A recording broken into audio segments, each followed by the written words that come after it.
AI টুল তো এখন সব জায়গাতেই, তাই না? কিন্তু আসল যে পরিবর্তনটা এসেছে সেটা হলো এখন আর শুধু বড় বড় কোম্পানি নয়, যে কেউ নিজের ল্যাপটপ থেকেই এগুলো তৈরি করতে পারে। চলুন আজ আমরা এটাই একটু বোঝার চেষ্টা করি যে এই ব্যক্তিগত ক্ষমতা থেকে কিভাবে বিশ্বজুড়ে নিয়মকানুনের প্রশ্নটা উঠে আসছে। একবার ভাবুন তো, যদি একটা লাইনও কোড না লিখে নিজের জন্য একটা এআই অ্যাসিস্ট্যান্ট বা সহকারী বানানো যেত, কেমন হতো বলুন তো? শুনতে হয়তো অবিশ্বাস্য লাগছে, কিন্তু এটাই এখন সত্যি। আর এই নিয়েই আমাদের আজকের আলোচনা। আচ্ছা, এই যে আমরা এআই এজেন্ট বলছি, এটা আসলে কি? খুব সহজ করে বললে, এটা এমন একটা সিস্টেম যেটা তার চারপাশটা বুঝতে পারে, সেই তথ্য প্রসেস করে, আর কোনো একটা লক্ষ্য পূরণের জন্য নিজেই কাজ করতে পারে, ঠিক যেন আপনার একজন পার্সোনাল অ্যাসিস্ট্যান্ট। শুনলে মনে হতে পারে এআই এজেন্ট জিনিসটা বোধহয় খুব নতুন, কিন্তু সত্যিটা কি জানেন? আমরা আসলে অনেক দিন ধরেই এগুলো ব্যবহার করছি। যেমন ধরুন চ্যাটজিপিটি বা ইনস্টাগ্রামের অ্যালগোরিদম, যেটা ঠিক আমাদের পছন্দের রিলগুলোই সামনে এনে দেয়।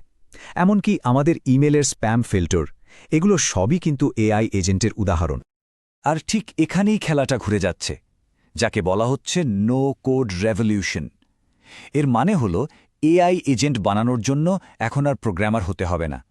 নতুন নতুন সব প্ল্যাটফর্মের জন্য যে কেউ এটা তৈরি করতে পারে। ব্যাপারটা যে কতটা সহজ সেটা একটা উদাহরণ দিয়ে বোঝা যাক। ধরুন একটা গ্রোসারি অ্যাসিস্ট্যান্ট বানাতে চান, মাত্র 3টে স্টেপ। প্রথমে ডেটা সোর্স হিসাবে আপনার বাজারের লিস্টটা দিয়ে দিলেন। এরপর এজেন্টকে কিছু টুল দিলেন, যাতে ওটা লিস্টটা পড়তে বা আপডেট করতে পারে। ব্যাস, এরপর শুধু চ্যাট করে প্রশ্ন করলেই কাজ হয়ে যাবে। তার মানে কি দাঁড়াচ্ছে? ব্যাপারটা হলো শক্তিশালী আর নিজের মতো করে বানানো এআই এখন সবার হাতের মুঠোয়। এই প্রযুক্তি আর কয়েকজন বিশেষজ্ঞের মধ্যে আটকে নেই, এটা এখন আমাদের সবার হাতে। কিন্তু যখন এত ক্ষমতা চলে আসে সবার হাতে, তখন একটা খুব জরুরি প্রশ্ন কিন্তু এসেই যায়। এর নিয়মকানুনগুলো কি হবে? কে ঠিক করবে কোনটা ঠিক আর কোনটা ভুল? আর এখান থেকেই গল্পটা দুটো দিকে বাঁক নেয়। একদিকে যেমন আছে অপার সম্ভাবনা, তেমনি অন্যদিকে আছে মারাত্মক ঝুঁকি। এই যে স্বায়ত্তশাসিত এবং বুদ্ধিমান সিস্টেম, বা সংক্ষেপে এআইএস, এর দ্রুত বিস্তারটা একই সাথে আশীর্বাদ আর গভীর উদ্বেগের কারণ। একদিকে এর সম্ভাবনাগুলো দেখুন, এআই সমাজকে এগিয়ে নিতে পারে, ব্যবসার প্রোডাক্টিভিটি বাড়াতে পারে, এমনকি সাইবার সিকিউরিটিকেও আরও মজবুত করতে পারে। আবার অন্যদিকে এর ঝুঁকিগুলো কিন্তু কম নয়। এটা বড় ধরনের সিস্টেমিক রিস্ক তৈরি করতে পারে, প্রযুক্তির ওপর থেকে ভরসা কমিয়ে দিতে পারে, আর ব্যক্তিগত তথ্যের সুরক্ষার জন্য তো এটা একটা বিরাট চ্যালেঞ্জ। তবে ভাববেন না যে এই ঝুঁকিগুলো নিয়ে আজকেই প্রথম কথা হচ্ছে। IEEEর মতো বড় বড় টেকনিক্যাল সংস্থাগুলো 2016 থেকেই কিন্তু এই বিষয়গুলো নিয়ে কাজ করছে। তারা তখন স্বায়ত্তশাসিত ও বুদ্ধিমান সিস্টেমের নৈতিকতার উপর একটা গ্লোবাল ইনিশিয়েটিভও তৈরি করেছিল, মানে আলোচনাটা অনেক আগে থেকেই চলছে। তাহলে উপায়টা কি? পথটা কোন দিকে? এর সমাধান হল ভরসার জন্য একটা পরিকাঠামো বা ইনফ্রাস্ট্রাকচার তৈরি করা। সোজা কথায়, এমন কিছু নিয়ম আর স্ট্যান্ডার্ড তৈরি করা যা একটা দায়িত্বশীল এআই তৈরির পথ দেখাবে। এই ব্যাপারটা বোঝানোর জন্য IEEE স্ট্যান্ডার্ডস অ্যাসোসিয়েশনের একটা অসাধারণ কথা আছে।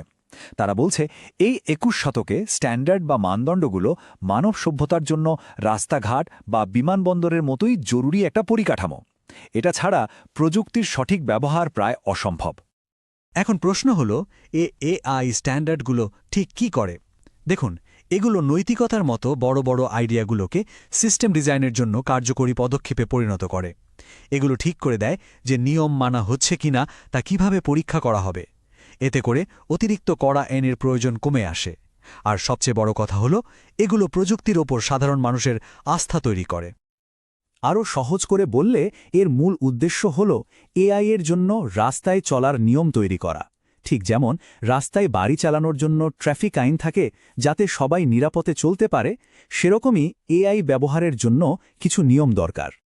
তার মানে আজ আমরা সবাই কম বেশি এক একজন নির্মাতা। তাই শেষ প্রশ্নটা আসলে আমাদের সবার দিকেই ছড়ে দেওয়া হচ্ছে। আমরা কিভাবে নিশ্চিত করব যে আমাদের তৈরি করাই এই এজেন্টগুলো শেষ পর্যন্ত মানবতার কল্যাণে কাজ করবে? এই উত্তরটা কিন্তু আমাদের সবাইকেই একসাথে খুঁজে বের করতে হবে।